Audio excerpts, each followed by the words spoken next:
Cordial saludo, mi nombre es Walter José Polacín Arévalo, estudiante de la Universidad Abierta y a Distancia UNAD. Me encuentro cursando una especialización en seguridad informática, desarrollando el concepto de 13 preguntas de la materia Fundamentos y Modelo de Seguridad Informática, en donde se abordaron temas o preguntas relacionadas, planteadas en base a lo que se tiene que ver con la seguridad informática. Una de esas preguntas, y la primera es, pregunta sobre y solicita la definición de lo que es un firewall, tipo de firewall, y su implementación y costo con sus características. Firewall es o cortafuegos también se le conoce, es un sistema de seguridad que tienen todos los ordenadores y que se implementa no únicamente a nivel doméstico, sino a nivel empresarial.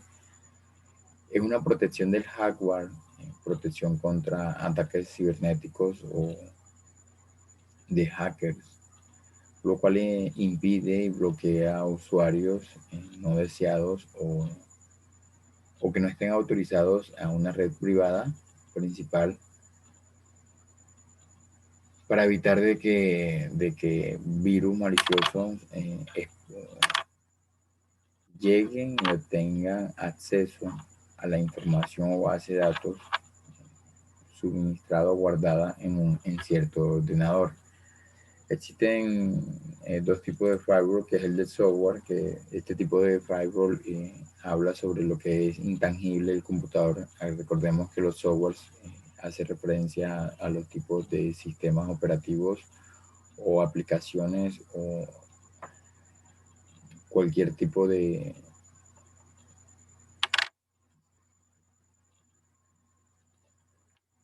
programa informático que utilicemos en nuestra computadora. Sí, este tipo de firewall se le conoce como antivirus. Hay una cantidad populares. Actualmente hay un sistema operativo, el último actualizado, que es Windows 10, viene incorporado con un firewall por defecto que se llama Windows Defender. Pero si no creemos o no estamos conformes con ese nivel de seguridad, existen otros tipos de firewall de forma eh, que permiten de forma o alguna manera brindar un poco mayor de seguridad al computador. Tenemos los firewalls de hardware, que son los físicos, los que son tangibles, la parte que se puede palpar y tocar. Este tipo de firewall se le conoce como modem o routers. Es la conexión y el puerto de enlace que se hace entre el computador y la internet. Sirve como medio de transporte de datos que se manejan por medio del cableado o por vía satelital. Desde los años 80 estos dispositivos se han implementado y vienen o se dividen en 5 tipos, de los cuales empieza con los menos seguros hasta llegar al más potente y al más sólido de última generación, que aún no se ha implementado y que se implementa. De igual manera, así como están divididos del menos seguro al más seguro y al más compacto, así son los precios. Sus precios varían y oscilan según el fabricante. Podemos encontrar firewalls de hardware muy económicos, de los menos seguros, bastante económicos, como también de los menos seguros podemos encontrar costosos según el fabricante y las especificaciones que contenga. Pasando a la segunda pregunta, o a la siguiente pregunta, tenemos y nos pide que argumentemos y que se hiciese referencia a los hardware que se utilizan en una empresa, que son muy diferentes a los que utilizamos en nuestro hogar, y son los firewalls de capa 3 y capa 7 y los firewalls de DPI. Entonces, los firewalls de capa 3 son firewalls comunes, fueron los primeros utilizados en la empresa, aún se utilizan en algunas, hacen la misma función o tienen la misma función que los firewalls domésticos. Estos firewall también se manejan por routers y trabajan con la dirección IP de la empresa, pero recordemos que una empresa se maneja una red de cableado en la cual hay un router general y donde están conectadas todas las PCs por medio de IP o dirección o identidad única, así como todos poseemos un número de identificación único, así cada ordenador de la compañía o de la empresa obtiene un número único, una identificación única ante la IP que permite conocer o saber los tipos de acceso que obtiene cada ordenador a la Internet. Los de capa 3 son un poco robustos, son bastante obsoletos, muy poco usados, muy sencillos en temas de nivel de red. Le siguen los de capa 7 que son mucho más fuertes y son aplicados a nivel de son utilizados a nivel de aplicación, que tienen unos protocolos mucho más fuertes, inspeccionan y ayudan no únicamente a controlar el acceso, sino que también tienen unas funciones adicionales incorporadas y son los más utilizados en la actualidad debido a sus costos y debido a su seguridad. Adicionalmente, este tipo de firewall de capa 7 en las empresas permite tener control de las aplicaciones como lo que es la aplicación web, FTP y P2P, entre otras muchas que se utilizan en las empresas. Recordemos que en muchas empresas se utilizan lo que son software contables, software aplicativos y en general. Y por último, el más sofisticado y el más robusto es el DPI, ¿sí? Que este hace una inspección profunda en los paquetes y puede filtrar protocolos de ciertos archivos específicos. Este tipo de software es demasiado potente y poderoso debido a que está construido a base de protocolos industriales. Se utiliza mucho en empresas industriales, no se utiliza en cualquier tipo de compañía y se despliega a nivel físico entre sistemas HMI, SCADA y dispositivos de campo. Prosiguiendo a la siguiente pregunta, encontramos aquí un pequeño problema o una hipótesis de una organización, nos da una forma o una manera de ver un problema y en el cual debemos analizar como futuros expertos en seguridad informática, dando solución. A lo largo de la historia y debido a la cantidad de ataques informáticos que ha sufrido muchas empresas y muchas personas del común, gobiernos a niveles internacionales y nacionales, se han visto en la tarea y están obligados, estuvieron obligados a crear una ley, día tras día la reestructuran y la modifican y le agregan.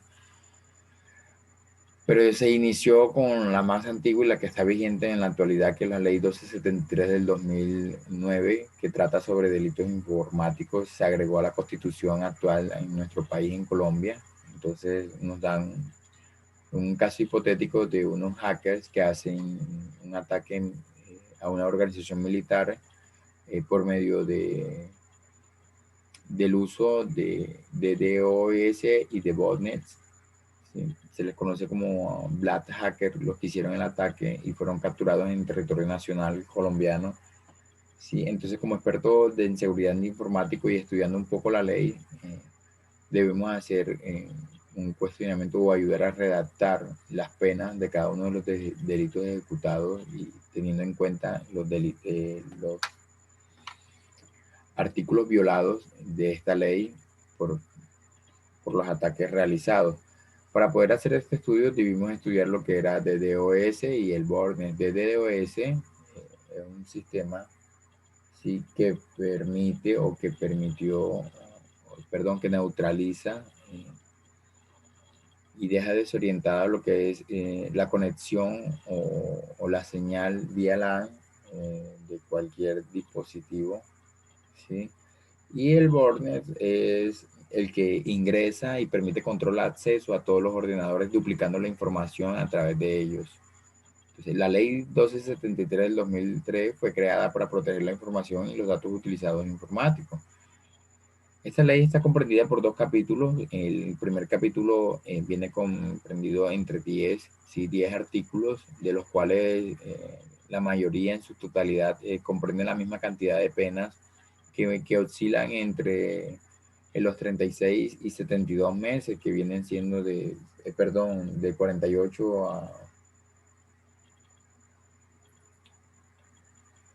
a 120 meses, y hay otras que oscilan entre los 12 y 24 años de prisión. Dentro del primer capítulo encontramos una sola que exceptúa que da penas de 9 a 18 años, dependiendo del grado de gravedad, y en su totalidad la mayoría del primer artículo dan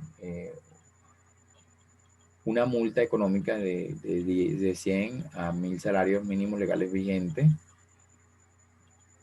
Mientras que en el segundo capítulo encontramos solo dos artículos, son mucho más fuertes, la sentencia es mucho más fuerte, las penas, ya ahí se está hablando de 12 a 30 años, infringiendo en uno de esos capítulos, y la multa también aumenta de 200 a 1500 salarios mínimos. ¿Sí? Dentro del primer capítulo encontramos un artículo muy peculiar, y es referente a que si se incurre o si se hacen delitos informáticos o se cometen delitos informáticos en contra de ciertos parámetros que tienen ese artículo, la pena se aumenta de la mitad a tres cuartas partes de la sentencia dada, igual que la multa. Entonces, habría que ahondar un poco.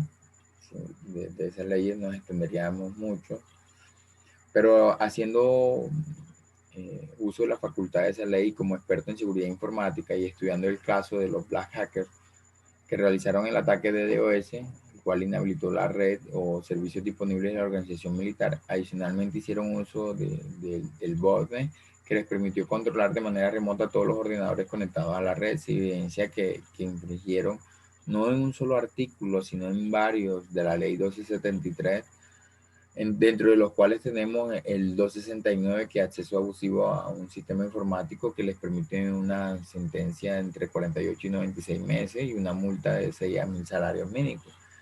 Tenemos el 269b, que usted trata y habla sobre la obstaculización ilegítima de sistemas informáticos o red de telecomunicación. Al bloquear la red de telecomunicaciones, les da una pena entre 48 y 96 meses y una multa de 10 a 1000 salarios mínimos legales vigentes. Adicionalmente, infligieron el artículo 269 de que cometieron daño informático. Al momento de ellos se entiende de que cometen daño informático al utilizar el botnet, porque deben de infectar todas las computadoras o todos los ordenadores para poder tener control sobre ellos. Entonces, al infectarlos y al poder tener control sobre ellos, dañan mucha información contenida en cada uno de ellos. Tenemos también el artículo 269, que es el uso de software malicioso, el cual también implementaron con el botnet, y de igual manera con el DDoS, que son maliciosos, también le da una pena de 48 a 96 meses y una multa de 6 a 1000 salarios mínimos. Teníamos y hablábamos sobre un artículo en especial del primer capítulo, y eran las circunstancias de agravación punitiva, que aumenta las penas de la mitad a una tercera parte, porque se violenta o se hacen los ataques informáticos a entes gubernamentales o estatales y oficiales, y también con fines terroristas y generando riesgos de seguridad o defensa nacional. Entonces, aplicando los artículos anteriores y mirando todas las infracciones que estos Black Hackers cometieron, se evidencia que si le aplicamos la pena mínima de cada uno de esos artículos, la pena llegaría a unos 48 años de prisión. Pero entonces, aplicando la agravación punitiva, aumentaría una tercera parte, una tres cuartas parte, entonces que le aumentaría 36 años adicionales, sumando los 48 años, llegaría a 94 años de prisión con una multa mínima, dejándole la multa mínima de cada artículo a unos 300 salarios mínimos. Tendría que pagar estos delincuentes informáticos. Estamos hablando de esta pena mínima, solo estamos tomando valores mínimos podría aumentar y puede llegar a un valor máximo por infringir en esta ley. Adicionalmente encontramos otra pregunta que dice que como futuro experto en seguridad informática, ¿qué uso le daría al contenido RFC 2828? Como experto en seguridad informática, estudiaríamos primero y tendríamos que conocer que el contenido de RFC 2828 es como un diccionario, ¿sí? Que trata de comprender todos los conceptos de seguridad informática con sus definiciones abreviadas, ¿sí? De toda la terminología relacionada con lo que es del sistema de información. Entonces, como experto en seguridad, la utilizaríamos para comprender mejor los documentos de estándar o de Internet ISDS, los IEEE, entre otros muchos que comprenden y manejan conceptos sofisticados o muy avanzados que no permiten comprender a cualquier persona de qué trata o dónde se puede implementar. Adicionalmente nos plantean un anexo, nos muestran un pequeño problema también de una empresa, de un empleado que pone en riesgo la contraseña de su correo al levantarse de su computadora y no dejarla bloquear y dejar... posteriormente se va a tomar café y regresa, y cuando regresa encuentra de que su computadora fue espiada o atacada debido a que cuando llega y se sienta encuentra su contraseña visible. Uno inicialmente, pues cuando entra a un correo electrónico, ingresa usuario y posteriormente contraseña, pero esa contraseña no la permite ver, esa contraseña nos muestra asterisco. Cuando él llega y se sienta, ve claramente la contraseña, entonces nos preguntan o nos dan de que analicemos y consultemos qué sucedió. Entonces, redactando y capturando, haciendo capturas de pantalla, mostrando el proceso que pudo ejecutar el visitante para robar la contraseña del correo electrónico, ¿sí? Recordemos que esto es uno de los métodos que se pueden utilizar. Existen muchas maneras de poder reconocer y poder espionar o tener acceso a una contraseña de correo electrónico siempre y cuando nuestra computadora sea vulnerada o atacada por cualquier hacker. Entonces aquí se muestra el paso a paso, se adjunta que la persona para poder hacer ese ataque y haber dejado el correo sin haber ingresado al correo, simplemente lo que hace es escribir el correo y posteriormente escribir la contraseña como se ve y se muestra en la imagen, muestra los asteriscos. Entonces uno lo que hace es seleccionar esa parte de la contraseña y se le da clic derecho. Posteriormente se le da inspeccionar y automáticamente la ventana nos abrirá o nos seccionará el código HTML de la página. Toda página tiene un código HTML que viene configurado con su programación, donde permite ver lo que es todo lo que se interactúa dentro de la página web. Al momento de aparecernos eso, nos desplegamos y buscamos hasta donde dice password o ID password. Sale duplicada 2 veces, sale al inicio, que es donde aparece el nombre, y password, donde se escribe como tal la información solicitada. Seleccionamos y reemplazamos esa palabra password por text. Inmediatamente al dar enter o al hacer los cambios, notaremos y cerrando el explorador de HTML del código web, inmediatamente podremos ver los asteriscos como se han transformado y podemos visualizar la contraseña del correo, permitiendo así obtener acceso a ese correo. No únicamente por medio de ese correo podemos obtener información personal de ella, sino también podemos tener acceso a la computadora y fines más. Existen unas recomendaciones, hay muchas, miles de recomendaciones para evitar este tipo de ataques. Por último, tenemos una tercera pregunta, que es la 11. Son 13 preguntas en total, pero debido al tiempo y a lo extenso que se vuelve el video, se sugirió, medio de la web conference, hacer solo la especificación de 6 preguntas. La última habla sobre que mediante la consulta se indagarán sobre métodos existentes que son vulnerados o son víctimas de ataques. Habla sobre el control de acceso, sistemas de control de acceso, habla sobre los biométricos. En este caso, pide ejemplos sobre lo que es la huella dactilar, el Face ID y la retina. Habla sobre que mediante un escrito mínimo de media página se debe especificar cómo se ejecutan o de qué trata cada sistema biométrico y qué tipo de ataques y tipo de seguridad tiene. Empezamos por el sensor dactilar, que hoy en día se ha popularizado mucho y fue el boom a su inicio, fue muy seguro, se implementó. Pero hoy en día es muy utilizado y muy manejado por muchas compañías, por muchas empresas, para manejar el control de acceso de todos sus empleados. De igual manera también en compañías tenemos compañías que hacen captación o recaudo de dinero, como por ejemplo el GFETI es una de las más comunes, que para poder enviar necesita y utiliza este método de dactilar. Las zonas bancarias y las entidades bancarias también lo están implementando, el reconocimiento de huella dactilar, ¿sí?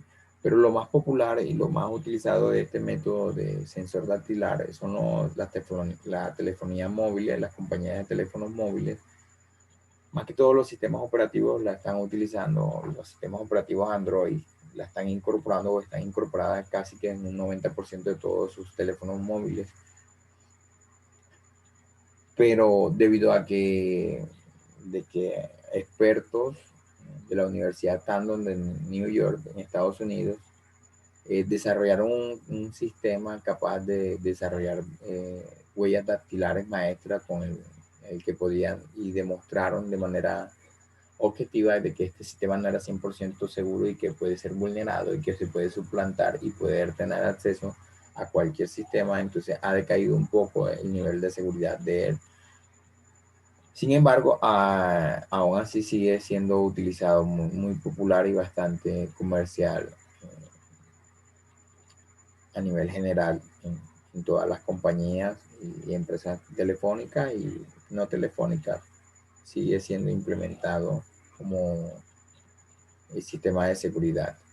Luego se hizo estudios sobre el Face ID, que no es muy común, muy poco utilizado, quizás por los costos y por el tema de implementación, y adicionalmente porque también sufre y carece de seguridad del 100% total. Cabe recalcar y recordar de que ningún sistema biométrico es 100% seguro, todos están vulnerables, igual que cualquier software o cualquier implementación de antivirus que se haga. No hay y no existe garantías de seguridad al 100%. El FIDET es un sistema de seguridad que ha sido muy poco utilizado. Fue implementado y ha sido implementado más que todo por la empresa de telefonía móvil Apple, que es muy costosa bastante, y la está implementando en sus últimos iPhone, en especial en el iPhone X. ¿Sí? Pero se daba bombos y golpes de pecho por ser una de las más populares y las más utilizadas y poco comunes. Pero llegó una organización informática llamada BAC de Vietnam, que pudo comprobar que mediante impresiones en 2D y 3D pudo vulnerar y pudo tener acceso a este sistema biométrico de un iPhone X. Entonces, al momento eh, de hacer esa vulnerabilidad, perdió y careció totalmente de posibilidades al 100% de seguridad, como lo decía la empresa iPhone. Por último, tenemos el último sistema biométrico que se analizó y se estudió fue el de retina.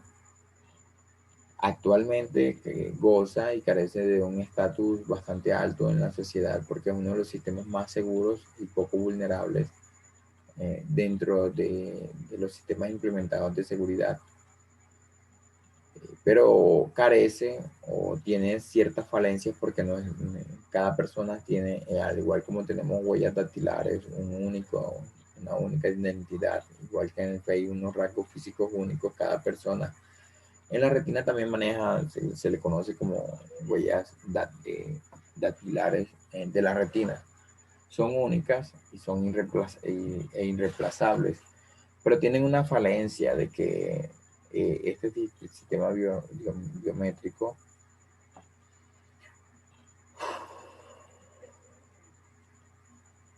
presenta dificultades al ingreso en el tema de la vista, debido a que el ojo es una parte sensible del cuerpo, una de las extremidades uno de los sentidos muy sensibles, más sensibles del cuerpo. Entonces tiende a que de pronto cuando sufre una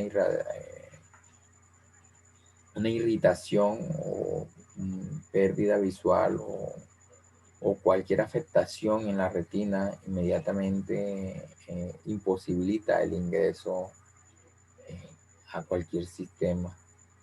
Entonces esto ha limitado su implementación debido a que se complica su utilización. Entonces es muy poco utilizado, pues adicionalmente es muy costoso su implementación. Entonces en la actualidad acá en Colombia se mantiene y prevalece, aunque es poco seguro, el sensor dactilar. Agradezco de antemano por su atención prestada.